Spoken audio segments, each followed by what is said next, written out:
नमस्कार, आप देख रहे हैं आवाज़ इंडिया। मैं हूं आपके साथ आशीष। पेश करते हैं शाम 7 बजे की ये स्पेशल बुलेटिन।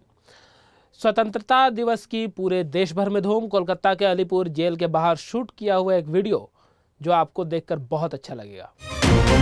भाजपा के प्रदेश कार्यालय में ध्वजारोहण किया गया। इस अवसर पर भाजपा महिला मोर्चा की अध्यक्ष चित्रा वाघ, मुख्य प्रवक्ता केशव उपाध्याय, वरिष्ठ भाजपा नेता मधु चौहान आदि कितने भाजपा के वरिष्ठ नेता मौजूद थे।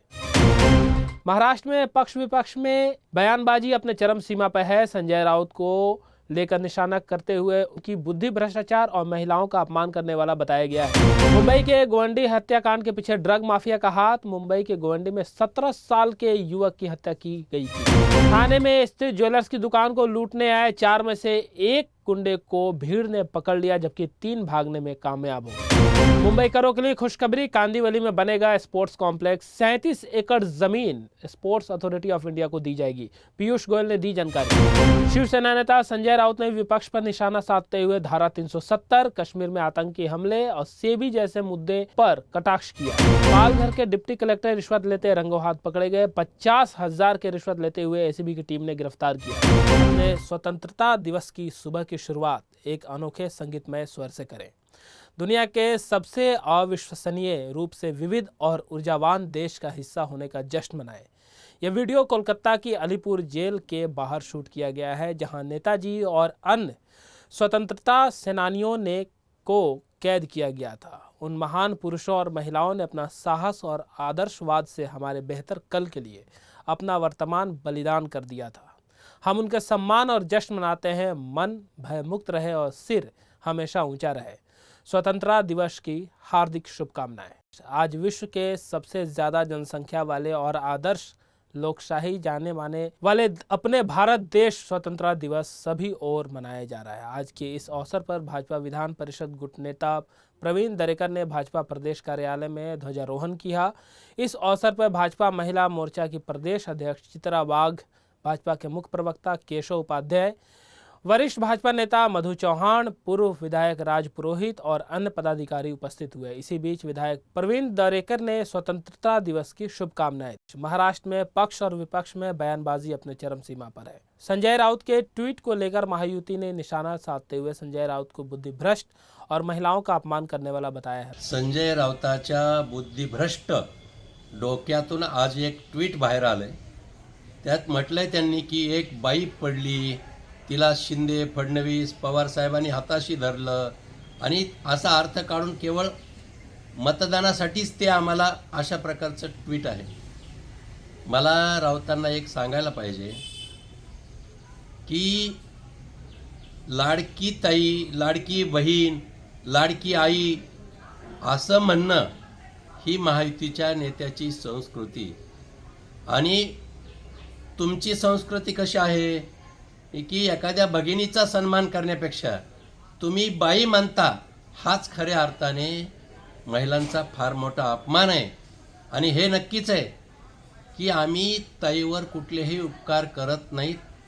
ताईच्या लाडक्या बहिणीच्या आर्थिक उन्नतीसाठी सरकार म्हणून मदतीला जात आहोत। त्या मोबदल्यात काहीही मागत नाहीत।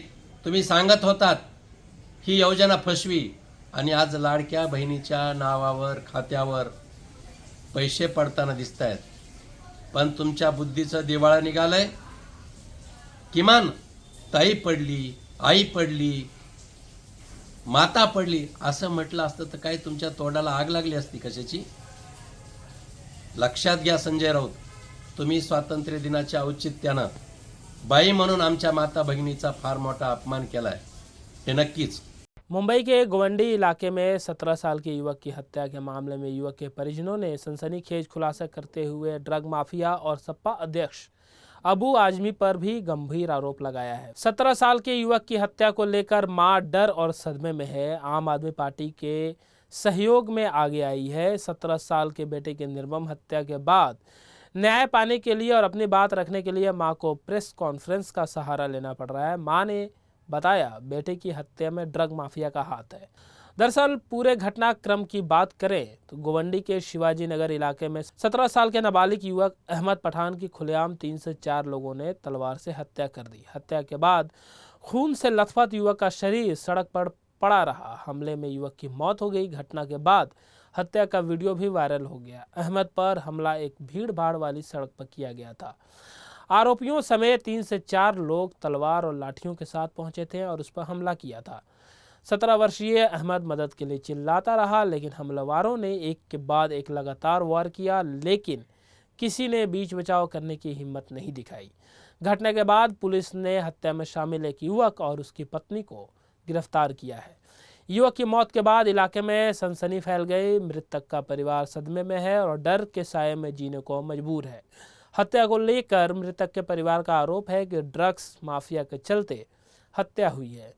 मृतक के भाई ने कहा, इलाके में चल रहे ड्रग माफिया रैकेट को एक्सपोज करने की बात कही है। गौरतलब है कि सनसनीखेज हत्या के बाद आम आदमी पार्टी सामने आई है और मुश्किल वक्त में परिवार का साथ दिया है। आम आदमी पार्टी ने मामले की गंभीरता को समझते हुए पीड़ित परिवार के साथ मुंबई में प्रेस कॉन्फ्रेंस के जरिए अपनी और परिवार की बात रखी। आम आदमी पार्टी के नेताओं ने इलाके में नशे के कारोबार सहित पुलिस की लापरवाही और कार्य प्रणाली पर सवालिया निशान लगाते हुए ड्रग रैकेट को पर्दाफाश करने की बात कही है। साथ ही इलाके के विधायक और सपा नेता पर नशे के रैकेट पर ध्यान न देने और संरक्षण देने का आरोप लगाया। पीड़ित परिवार का साथ देने का बीड़ा आम आदमी पार्टी ने उठाया है और पीड़ित परिवार को न्याय दिलाने का जिम्मा उठाया है, जिसके चलते परिवार को न्याय पाने की उम्मीद जगी है। ठाणे के बलकुम इलाके में स्थित दर्शन ज्वेलर्स नामक जौहरी की दुकान को लूटने के इरादे से दिन दहाड़े 4 नकाबपोश गुंडे घुस गए। दुकान के अंदर घुसते ही इनमें से 2 ने बंदूक निकाली और दुकान मालिक को डराकर दुकान लूटने की कोशिश करने लगे। हालांकि दुकानदार ने बहादुरी दिखाते हुए डंडे निकालकर उन पर हमला करने लगा।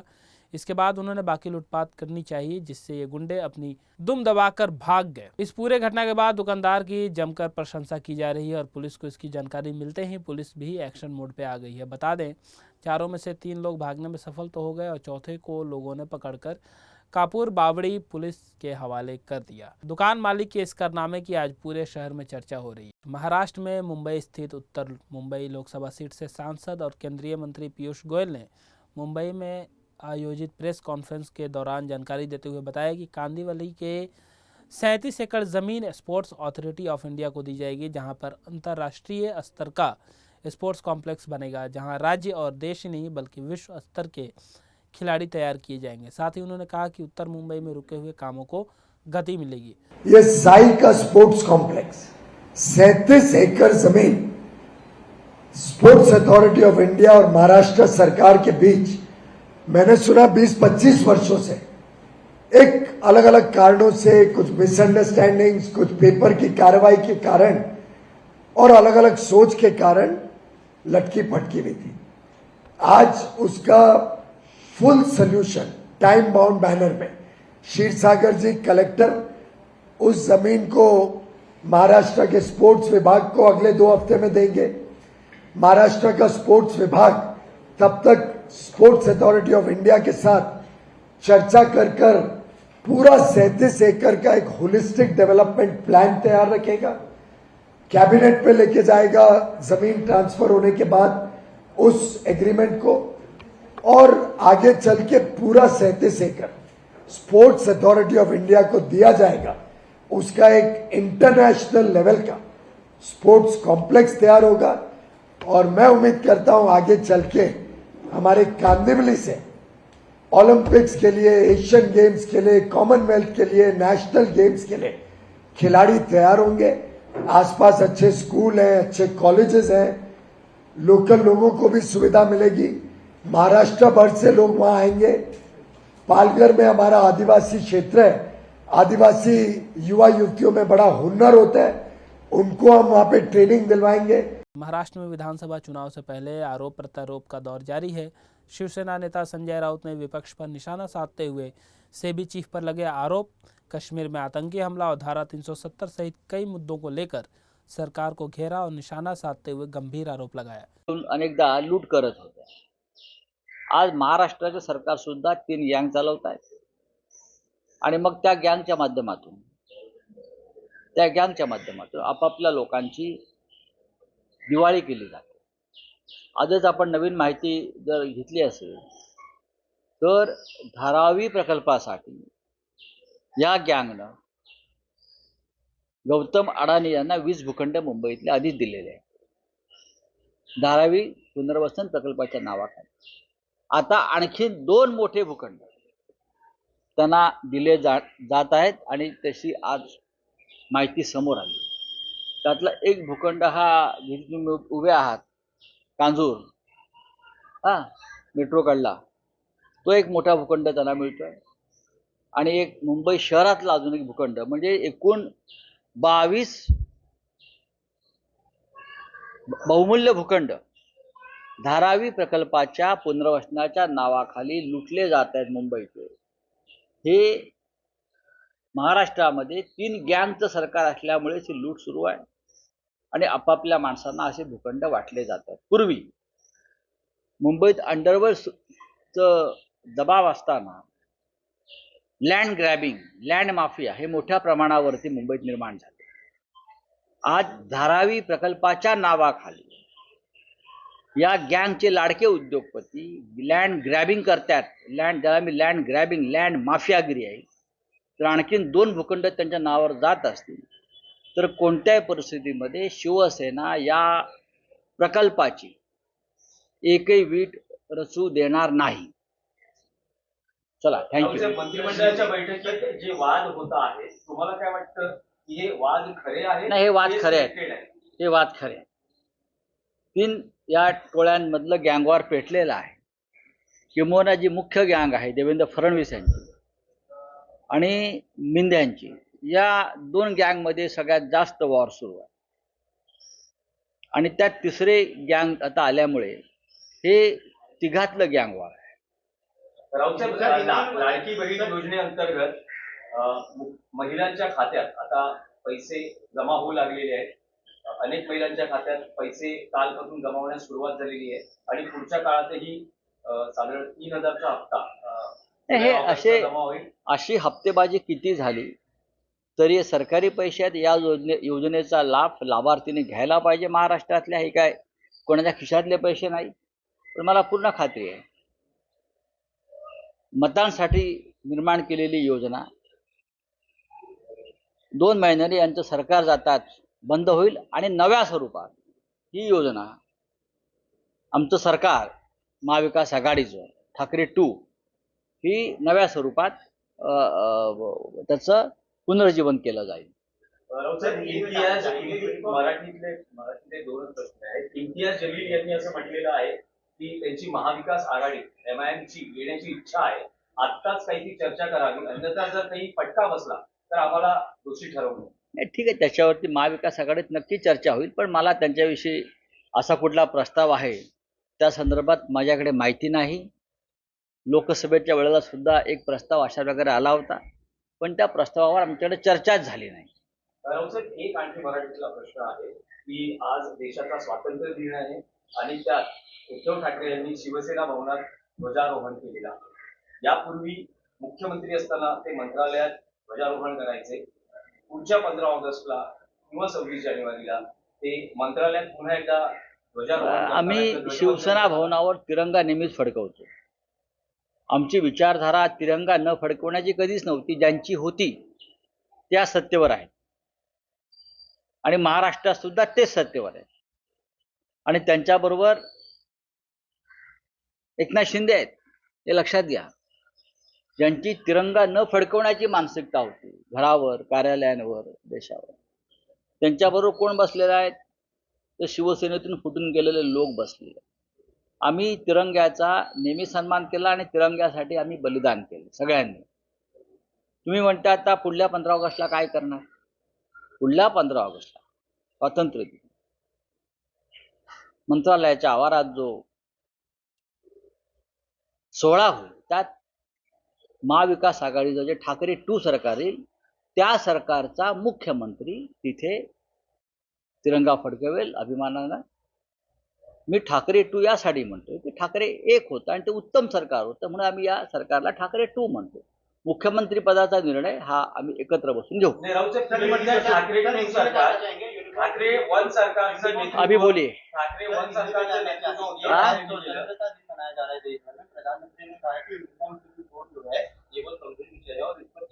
चर्चा करिए ना. चर्चा तो बहुत विषय पे होनी चाहिए। जो सेबी में घोटाला हुआ है और सेबी चेयरमैन ने आपके आदेश से एक भ्रष्ट उद्योगपति को जिस तरह से प्रोटेक्ट किया है और उसके कंपनी में अपनी इन्वेस्टमेंट की है, सबसे पहले उनका इस्तीफा अब तक क्यों नहीं लिया गया, उस पर प्रधानमंत्री अगर लाल किले के प्राचीर से बात करते, देश को संबोधित करते तो हम बहुत खुश हो। ये जो है ना यूनियन सिविल कोड है या और कोई है, उस पर देश चर्चा करेगा। देश लोकतंत्र है, लोकतंत्र में हर विषय पे चर्चा होनी चाहिए, क्यों नहीं होनी चाहिए। लेकिन क्या मोदी जी के राज में लोकतंत्र बचा है?